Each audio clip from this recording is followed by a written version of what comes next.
Israel में बड़ा डर बैठ गया है कि अगर ईरान का बस चला तो वो इस युद्ध से कभी बाहर नहीं निकल पाएगा।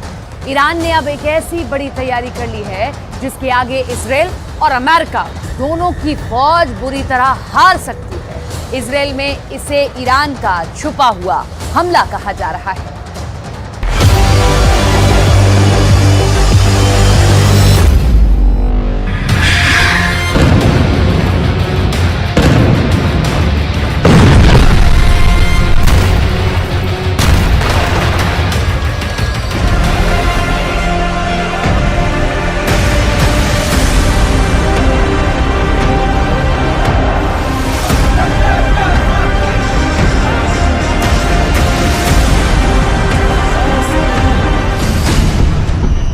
ईरान का ऐलान, इजरायल का विनाश शुरू।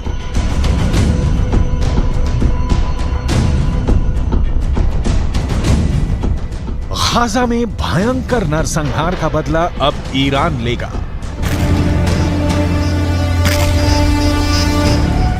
ईरान के सुप्रीम लीडर अली खामनेई ने ऐलान कर दिया है कि भले ही हमास और इजरायल के बीच सीज फायर हो गया हो, लेकिन ईरान गाजा में गिराए गए एक एक इजरायली बम का खूनी बदला जरूर लेगा। ईरान ने यहां तक धमकी दी है कि वो इजरायल और अमेरिका को किसी भी कीमत पर नहीं बख्शेगा और अब इजरायल पर भीषण हमले शुरू हो चुके हैं।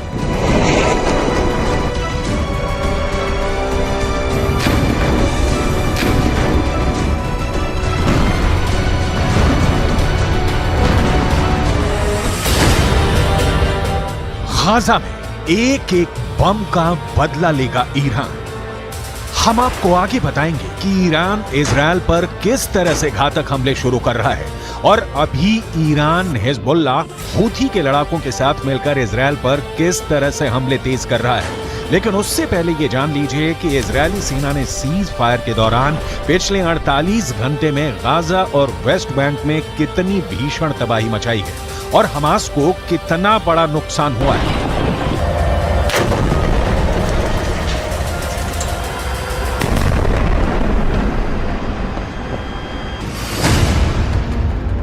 इजरायल सुरक्षा बलों यानी आईडीएफ ने दावा किया है कि पिछले 24 घंटे में हमास के नौसेना बल के कमांडर को उसने मार डाला है। कमांडर उमर अबू जल्ला हमास की नौसेना बल में एक सीनियर कमांडर था। कमांडर उमर अबू जल्ला को इजरायली सेना ने हवाई हमले में मारा है। अब तक हमास के 70 से ज्यादा कमांडर मारे जा चुके हैं। कमांडर उमर अबू जल्ला से पहले दक्षिणी खान यूनुस बटालियन के कमांडर बिलाल अल कीदरा मारा गया था, जबकि उससे पहले कमांडर अयमन नोफेल और मेजर जनरल जियाद मोहिसेन भी मारे जा चुके हैं। जबकि हमास कमांडर मुराद अबू मुराद, अली कादी और मोहम्मद कटमश को भी आईडीएफ मार चुकी है।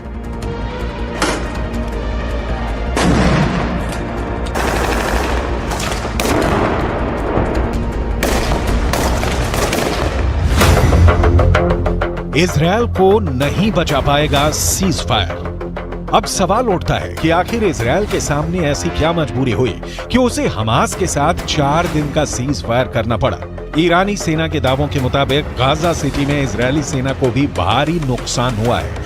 ईरान का यहां तक दावा है कि भले इजरायल अपने 70 सैनिकों के मरने का दावा करे, लेकिन हकीकत में इजरायल के 10 से 20 गुना सैनिक गाजा सिटी में सीधी जंग में मारे जा चुके हैं। इसीलिए ईरान के सुप्रीम लीडर अली खामनेई 4 दिन के सीज फायर शुरू होने के साथ ही ऐलान कर दिया था कि गाजा में गिराए गए एक एक इजरायली बम का बदला लिया जाएगा।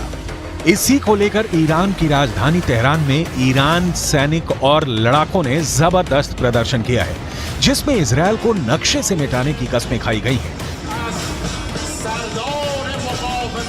तेहरान में हुए प्रदर्शन की तस्वीरों में साफ देखा जा सकता है कि जबरदस्त नारों के बीच इजरायल को मिटाने की कस्में खाई जा रही हैं।